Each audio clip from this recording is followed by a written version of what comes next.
Hello and welcome to this edition of Interview. I'm April Jones, and on today's show we're going to talk about Now, the Meridian Township Police Department said that if you see something out of the ordinary, it is important to report it. However, residents should also be aware that not all crime is something physically seen. Residents can help by tossing these in a bin located in the Senior Center. There's plenty of action at the rodeo in the arena, but there are plenty of things that go on behind the scenes as well. Over 50 animals, including calves, horses, and even bulls that weigh up to 2,000 pounds, are back here waiting for showtime. As most people know, things worthwhile don't come free. If the Meridian Park millage system is approved August 5th, residents can expect to be paying an increasing toll.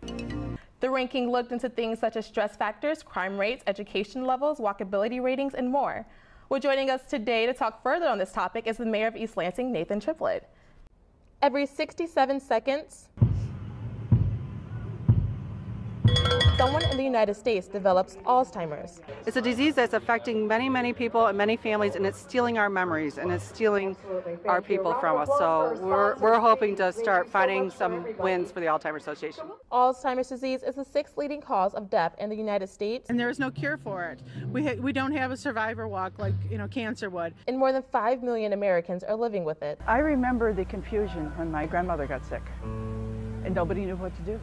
Nobody knew it was a disease. Everybody thought she was just getting old and losing it and doing it despite everybody. The Walk to End Alzheimer's is an annual affair and the largest event to raise awareness and funds. Who's ready to put a stop to this devastating disease? This year, the event took place at the state capitol and brought in over 1,000 participants who joined together in a walk to help find a cure. And we come out here for our grandma. She's pretty wonderful, and so we wanted to support her in every way possible. Participants of all ages and abilities walked and were able to raise. We've already hit our goal of $150,000. Very excited about that. The funds going to fight against the aging disease. When you stand in Capitol Lawn and there's 1,000 people by you, it's a great feeling to know you're not alone. If you or a loved one have been affected with Alzheimer's or any related dementia, you are not alone. The Alzheimer's Association is the leading resource for education, information, referral, and support to millions affected with this disease. For more information, you can visit alz.org. In Lansing, I'm April Jones, Home TV. Every year, thousands of families nationwide make the decision on whether or not to get their child vaccinated. People sort of underestimate the importance of getting the vaccines. James Burlett, a medical doctor at McLean Ready Care, says vaccinations are known to be one of the main components of keeping communities healthy. If you were to go back 2 or 3 generations and talk to your grandparents or your great-grandparents, they would line up down the street to get the vaccines. But as fewer outbreaks of diseases occurred, There are pockets in our communities where folks do not vaccinate, and that's our concern. Terry Adams, who works for the Michigan Community Department of Health, says she fears for those who are not vaccinated. Last December, the measles resurfaced after an outbreak at Disneyland led to various cases nationwide. Measles is a highly contagious viral infection, and if contracted, can be fatal. You can get encephalitis, which is a swelling of the lining of the brain, and that's what people generally will die from. Now, with a viral disease such as measles or shingles, you can get the disease without physically coming into contact with someone who has it. Now, with an everyday public item such as the shopping cart, measles can live on the surface for up to 5 days. While it may seem obvious to get the vaccinations, some who aren't too fond of them, such as Luan Abram, thinks practices such as meditation can heal your body. We can really heal ourselves, holistically, eating healthy, all natural. But of course, also just meditating. At 14 years old, Abram moved here from Eastern Africa and decided against vaccinations due to fear. In the late 90s, there was a study that was published in a pretty high-powered medical journal called The Lancet out of England. And in that study, they linked autism to the measles, mumps, rubella vaccine. Caused a lot of fear and concern in Europe and in the United States, and people stopped vaccinating because of that. And while the study was debunked, the choice to get vaccinated remains a choice that many will not take. We always hoped we have a high enough rate of vaccination among the population to give us what we call herd immunity. A concept where at least 90% of the community is vaccinated to reduce the outbreaks amongst those who are not. For Focal Point, I'm April Jones. I mean, you got bulls, you got broncs, you got horses going fast. It's the 2015 Spartan Stampede, and this year, crowds filled the arena, attending for many reasons. For Haley Vell, just to come out and watch the horses, and this is like something I've done before in the past, so it's just nice to enjoy. For others like Tina Pong, it's about bringing home something new. It's just a good time out. My boots were wore out, so why not buy them when they're on sale?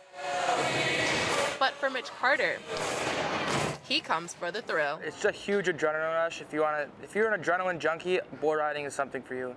You get on and all of a sudden it hits you and it spikes. And you just get amped up and you're ready to go. There's plenty of action at the rodeo in the arena, but there are plenty of things that go on behind the scenes as well. Over 50 animals, including calves, horses, and even bulls that weigh up to 2,000 pounds, are back here waiting for showtime. Back here is kind of crazy because they're switching stock. And Mindy Hill is the president of the MSU Rodeo Club.